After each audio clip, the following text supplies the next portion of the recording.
사람들은 말합니다. 죽은 자는 말이 없다고. 하지만 2026년 기술은 죽은 자에게 입을 달아주었습니다.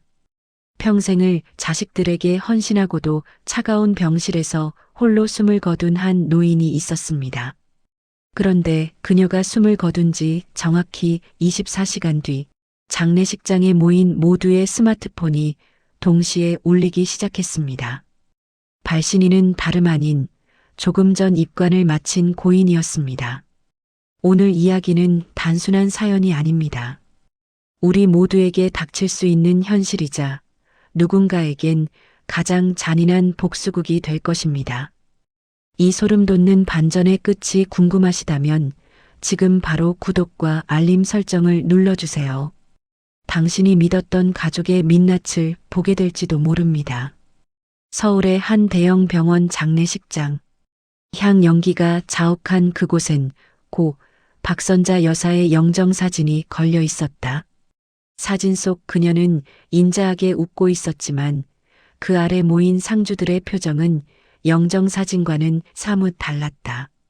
첫째 아들 진호는 상복을 입은 채 연신 계산기를 두드리고 있었다. 어머니가 남긴 강남의 30평 아파트, 그리고 숨겨진 비상금이 얼마일지를 계산하는 소리가 조용한 장례식장에 불협화음처럼 울려 퍼졌다. 여보, 어머니 명의로 된 그 땅, 개발 제한 풀린다는 소문 있던데. 확인해 봤어? 아내 해숙이 진호의 옆구리를 찌르며 속삭였다. 진호는 귀찮다는 듯 대꾸했다. 지금 그게 문제야? 동생년들이 눈에 불을 켜고 달려들 텐데. 미연이 저 기집애 봐라. 울고는 있는데 눈은 벌써 금고 위치 찾고 있잖아. 둘째 딸 미연은 손수건으로 눈가를 찍어내고 있었지만 사실 그녀의 머릿속은 온통 자신의 카드빚과 남편의 사업 자금 생각뿐이었다. 그녀에게 어머니의 죽음은 슬픔이 아니라 로또에 가까웠다. 엄마도 참, 돌아가시기 전에 도장 위치라도 좀 알려주시지. 이 넓은 집을 어떻게 정리하라고 이렇게 갑자기. 그들은 박선자 여사가 마지막 3년 동안 요양병원에서 얼마나 외롭게 천장을 바라보았는지, 욕창 때문에 밤잠을 설칠 때 누구를 간절히 불렀는지에는 관심이 없었다. 그저 남겨진 것들에만 혈안이 되어 있었다. 장례식장의 밤은 깊어갔고 조문객들이 뜸해진 시각. 유가족들이 모여 본격적으로 유산 배분을 논의하려던 찰나였다. 기이할 정도로 일정한 간격을 두고 장례식장 안에 있던 모든 이의 스마트폰이 동시에 진동했다. 뭐야? 스팸인가? 진호가 인상을 쓰며 폰을 확인했다. 그리고 그의 눈이 경련하듯 떨리기 시작했다. 메시지 발신인의 이름 때문이었다. 얘들아, 고생 많았다. 내가 죽으면 전송되도록 예약해둔 영상이다. 다 같이 모여서 보렴. 너희가 그토록 궁금해하던 마지막 선물에 대한 내용도 들어있단다. 이게 뭐야? 엄마 핸드폰 내가 챙겨뒀는데? 미연이 비명을 지르듯 소리쳤다. 하지만 영상 링크는 이미 전송되었고 그들뿐만 아니라 그 자리에 있던 며느리, 사위, 심지어 고인의 오랜 친구였던 김 집사에게까지 메시지가 전달되었다. 모두가 홀린 듯 화면을 터치했다. 화면 속에는 병원 환자복이 아닌 가장 화려하고 고운 한복을 차려입은 박선자 여사가 단정하게 앉아 있었다. 그녀의 배경은 요양병원이 아닌 자식들이 한 번도 가본 적 없는 고급 호텔 스위트룸이었다. 안녕들 하냐? 내가 이 영상을 찍고 있다는 건 나는 이미 이 세상 사람이 아니라는 뜻이겠지. 너희가 내 영정 앞에서 무슨 생각을 하고 있을지 눈에 선하구나. 아파트? 땅? 아니면 내 통장 잔고? 화면 속 박선자 여사의 입가에 서늘한 미소가 걸렸다. 평소 자식들 앞에서 쩔쩔매던 그 무력한 노인의 모습이 아니었다. 그녀의 눈빛은 마치 모든 것을 꿰뚫어 보고 있는 사냥꾼처럼 날카로웠다. 진호야, 너 어제 내 장례식장에서 계산기 두드리느라 고생 많더라. 미연이 너는 내 도장 찾느라 눈이 충혈됐고, 그래, 너희가 원하는 그 선물에 대해 이야기해 주마. 하지만 그 전에 너희가 잊고 있는 사실 하나를 짚고 넘어가야겠어. 영상 속 박선자 여사가 손에 든 리모컨을 누르자 화면이 바뀌며 또 다른 영상이 재생되기 시작했다. 그것은 자식들이 차마 상상조차 하지 못한 기록들이었다. 영상 속에서 재생된 것은 자식들이 면회 한번 오지 않던 시절, 그들이 전화로 어머니에게 퍼부었던 폭언과 요양병원 비용을 서로 미루며 나누었던 추악한 단톡방 대화 내역이었습니다. 장례식장은 순식간에 얼음장처럼 차가워졌습니다. 하지만 이것은 시작에 불과했습니다. 박선자 여사가 준비한 진짜 3분의 기적은 아직 1분도 채 지나지 않았으니까요. 죽은 사람이 보낸 메시지라는 공포보다 더 지독한 것은 그 안에 담긴 진실이었습니다. 장례식장에 모인 사람들은 숨소리조차 내지 못했습니다. 화면 속 어머니의 표정은 평생 우리가 알던 그 순종적인 노인이 아니었습니다. 자식들은 서로의 얼굴을 쳐다보았습니다. 첫째 진호의 손에 들린 스마트폰이 미세하게 떨리고 있었습니다. 영상 속 어머니는 아주 천천히 그리고 아주 또렷하게 말을 이어갔습니다. 얘들아, 너희는 내가 치매에 걸려 정신줄을 놓았다고 생각했겠지. 요양병원 침대에 누워 천장만 보고 있으니 세상 돌아가는 줄 모르는 바보인 줄 알았을 거야. 그런데 말이다. 내가 그 적막한 방에서 배운 건 너희들의 목소리를 구분하는 법이었단다. 화면이 전환되었습니다. 그것은 고화질의 CCTV 영상이었습니다. 장소는 어머니가 계시던 요양병원 병실이었습니다. 날짜는 1년 전 명절이었습니다. 화면 속에서 진호가 소리를 지르고 있었습니다. 엄마, 내가 지금 이 병원비 대느라 등골이 휘어. 아파트명에 넘겨주기로 한 거 도장 어디 있냐고. 정신 좀 차려봐. 어머니는 초점 없는 눈으로 창밖을 보고 있었고 진호는 어머니의 힘없는 손목을 잡아채며 윽박지르고 있었습니다. 뒤이어 등장한 딸 미연은 어머니의 서랍장을 미친 듯이 뒤지고 있었습니다. 엄마, 언니가 가져가기 전에 내가 먼저 챙겨야 해. 엄마 통장 비번 뭐야? 어차피 죽으면 다 나랏돈 될 텐데 나 좀 살려줘야지. 장례식장에 모인 조문객들이 웅성거리기 시작했습니다. 진호와 미연의 얼굴은 붉다 못해 검게 죽어갔습니다. 하지만 영상은 멈추지 않았습니다.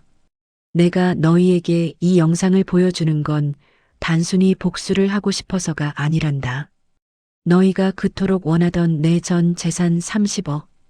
그 돈이 지금 어디로 가고 있는지 알려주기 위해서지. 영상이 더 깊어지기 전에 좋아요와 구독 한 번씩 눌러주세요. 여러분의 클릭 한 번이 진실을 깨우는 힘이 됩니다. 다시 영상으로 돌아가 보죠. 영상 2분 10초가 지나는 지점이었습니다. 한 남자가 화면 안으로 걸어 들어왔습니다. 깔끔한 수트를 차려입은 30대 중반의 남자. 그는 진호나 미연이 한 번도 본 적 없는 인물이었습니다. 어머니는 그 남자를 보며 처음으로 환하게 웃었습니다. 박 변호사님, 준비는 다 되었나요? 남자가 고개를 숙이며 대답했습니다. 네, 박선자 여사님. 여사님이 지정하신 모든 조건이 충족되었습니다.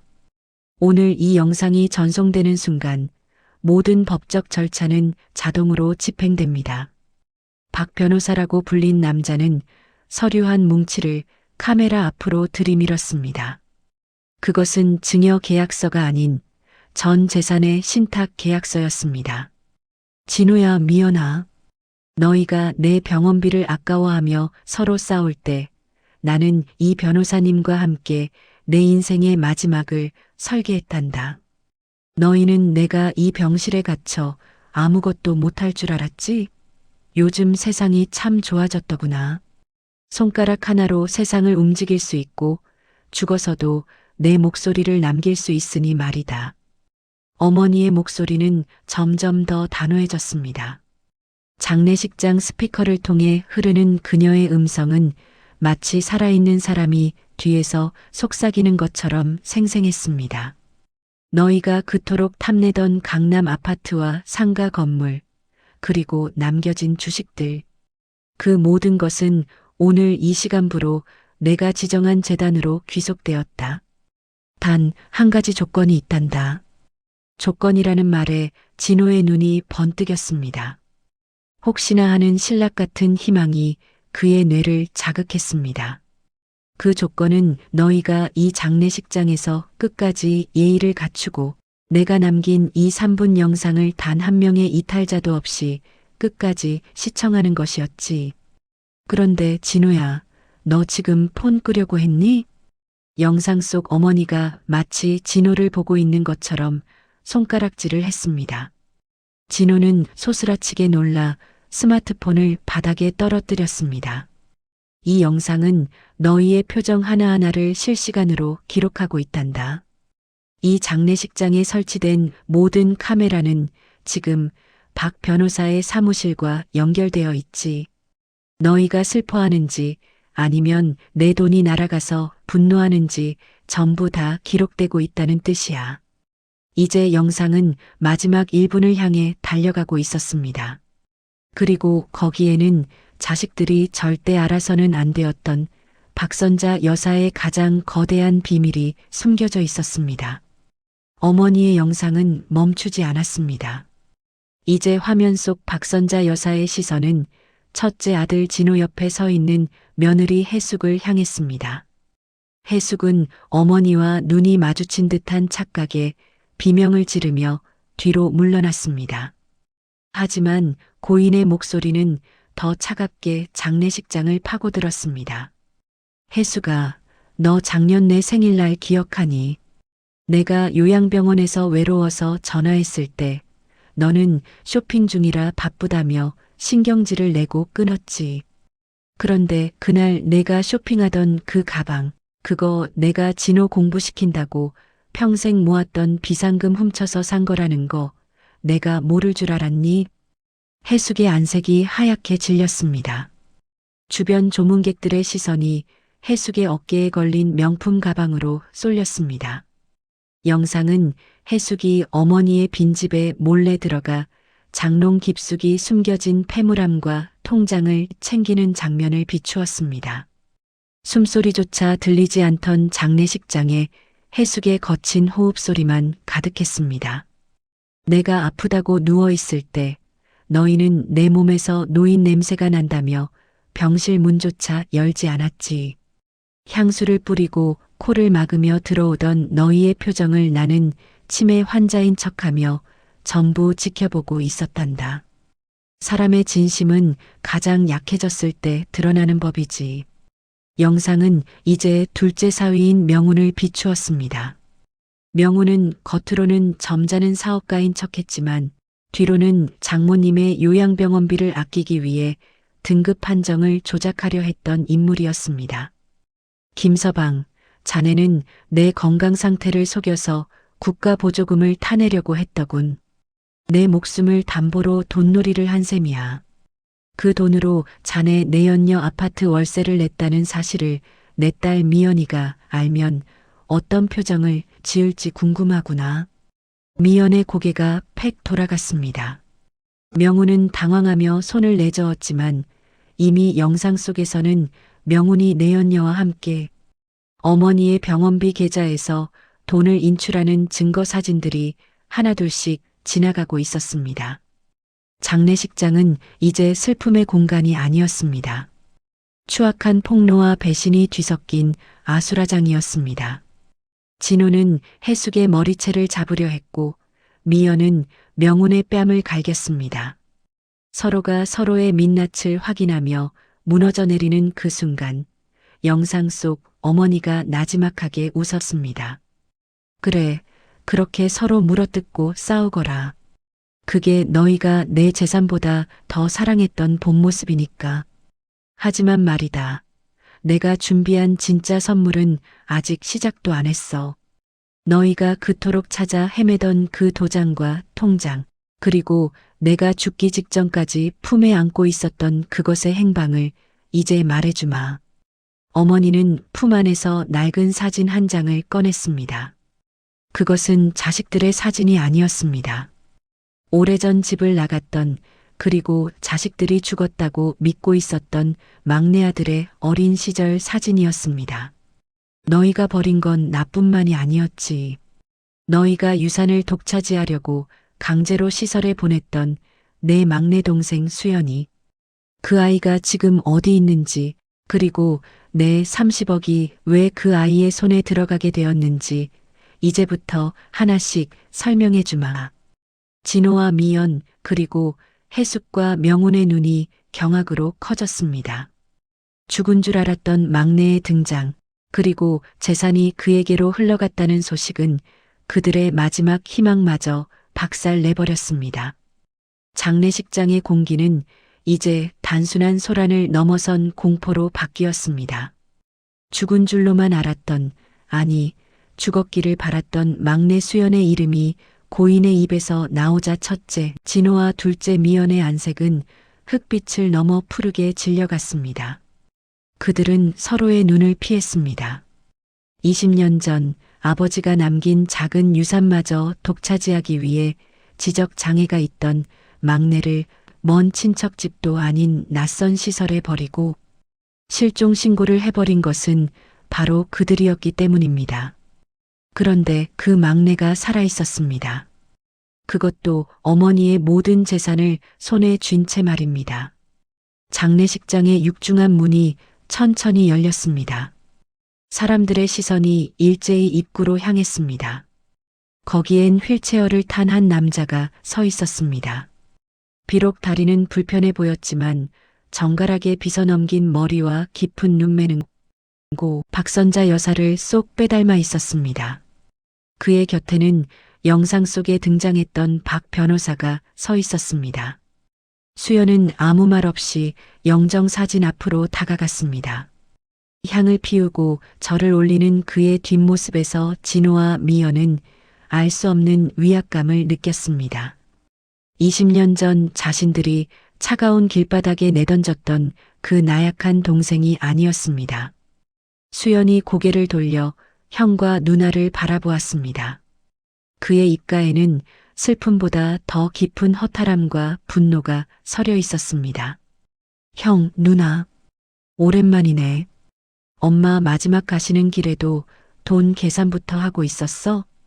진호는 마른 침을 삼켰습니다. 이게 어떻게 된 거야?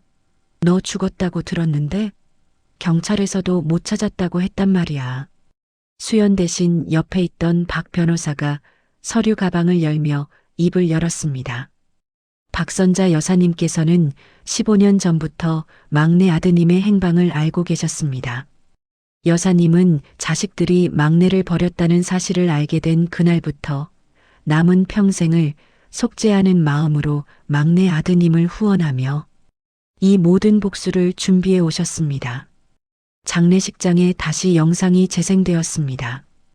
이제 마지막 3분의 종착역을 향해 달려가는 영상 속에서 어머니는 눈물을 흘리고 있었습니다. 수연아, 이 못난 엄마를 용서하지 마라. 내 형과 누나가 저지른 죄를 알고도 나는 집안이 풍비박산 날까봐 입을 닫고 살았어. 하지만 그게 독이 되었더구나. 오냐오냐 키운 그 괴물들이 결국 나를 이 차가운 병실에 처박아 두고 내 숨통이 끊어지기만을 기다리더구나. 그래서 결심했다. 내 마지막 유산은 너희에게 주는 독배가 될 것이다. 어머니의 목소리는 이제 비수처럼 날카롭게 자식들의 심장을 찔렀습니다. 진호야, 미연아. 너희가 서명했던 그 수많은 서류들 기억나니? 병원비 보증인이라고 속여서 사인하게 했던 그 서류들 말이다. 그건 사실 너희가 그동안 나 몰래 빼돌린 돈과 내 아파트를 담보로 빌린 사채의 채무 인수 서류였단다. 박 변호사가 아주 치밀하게 법적으로 설계했지. 너희는 오늘 내 장례식이 끝나면 재산을 물려받는 게 아니라 너희가 저지른 탐욕의 대가로 수십억의 빚더미에 앉게 될 거다. 진호가 비명을 지르며 박 변호사에게 달려들었습니다. 이게 말이 돼? 사기야. 이건 무효라고. 하지만 박 변호사는 차분하게 대응했습니다. 모든 서류에는 고인의 생전 의사가 명확히 담긴 녹취록과 공증, 그리고 여러분이 직접 지장까지 찍은 증거가 있습니다. 법적으로 아무런 하자가 없죠. 영상 속 어머니는 마지막으로 막내 수연을 보며 웃었습니다. 수연아, 이 돈으로 내가 못다한 공부도 하고 좋은 세상 보며 살거라. 그리고 저 인간들이 내 앞에 무릎 꿇고 빌 때 절대로 용서하지 마라. 용서는 사람이 하는 거지 짐승에게 하는 게 아니니까. 영상이 꺼지고 장례식장에는 정막이 흘렀습니다. 휠체어에 앉은 수연은 형과 누나를 싸늘하게 내려다보았습니다. 진호와 미연은 이제 재산은커녕 자신들이 길거리에 나앉게 되었다는 사실에 망연자실해 바닥에 주저앉았습니다.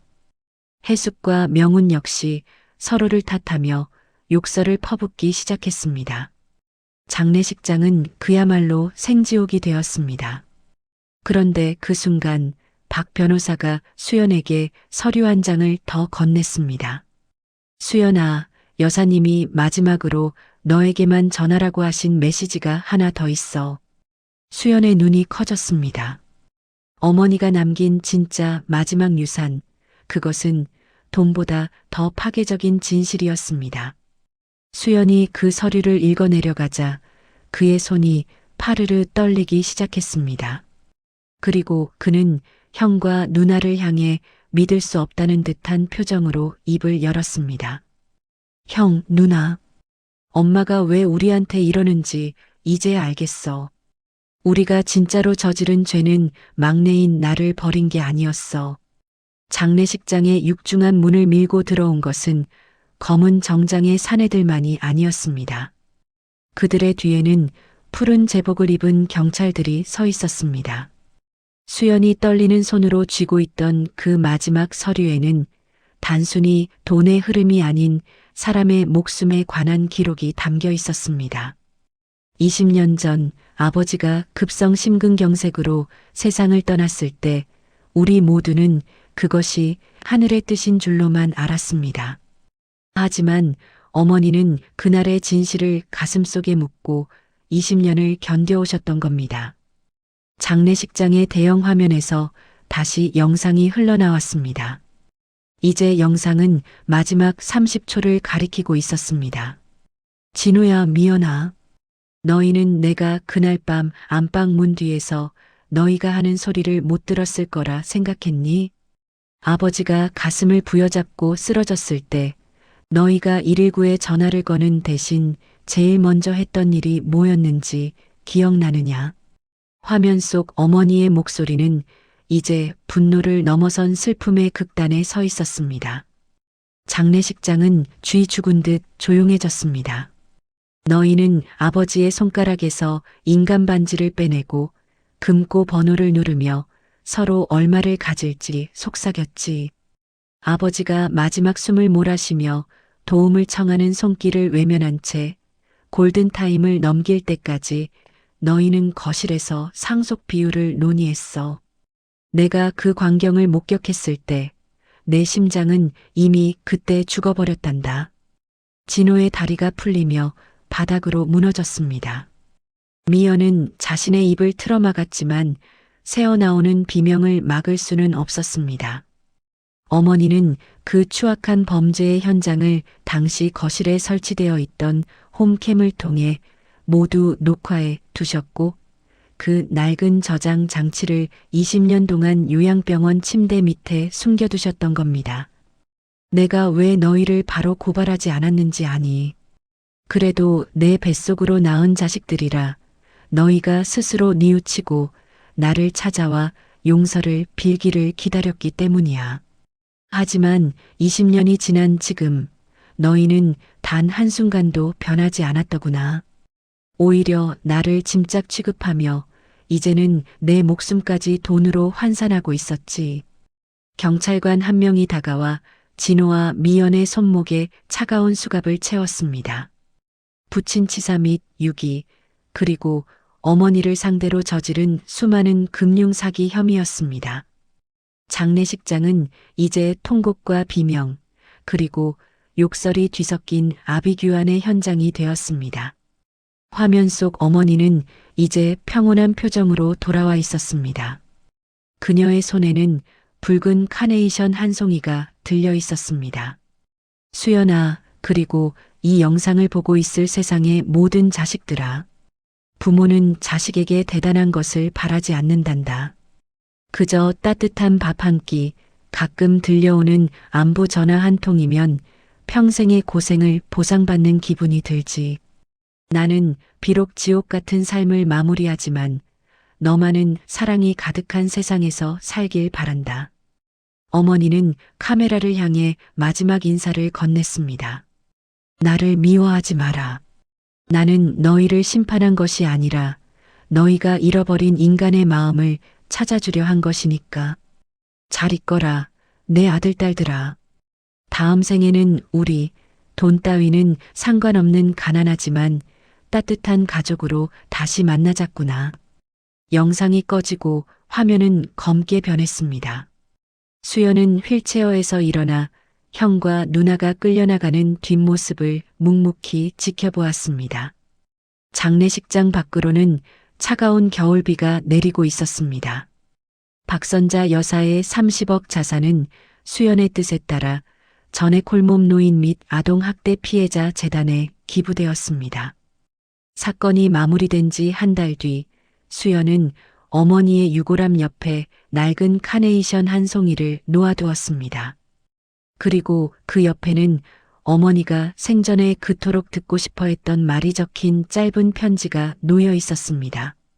엄마, 미안해. 그리고 사랑해. 오늘의 이야기는 여기서 끝입니다. 박선자 여사의 3분 영상이 우리에게 남긴 숙제는 무엇일까요? 지금 곁에 계신 부모님의 손을 한 번 더 잡아드리는 것, 그것이 이 세상 그 어떤 유산보다 값진 보물이라는 사실을 잊지 마시기 바랍니다. 여러분의 생각은 어떠신가요? 이 잔혹하고도 슬픈 복수극이 우리 사회에 던지는 메시지에 대해 댓글로 자유롭게 소통해 주세요. 끝까지 시청해 주셔서 감사합니다. 영상이 가슴 깊이 남으셨다면 구독과 좋아요로 이 진실의 목소리를 더 널리 퍼뜨려 주십시오. 다음에도 더 몰입감 넘치는 사연으로 찾아뵙겠습니다. 지금까지 인생다방이었습니다. 감사합니다.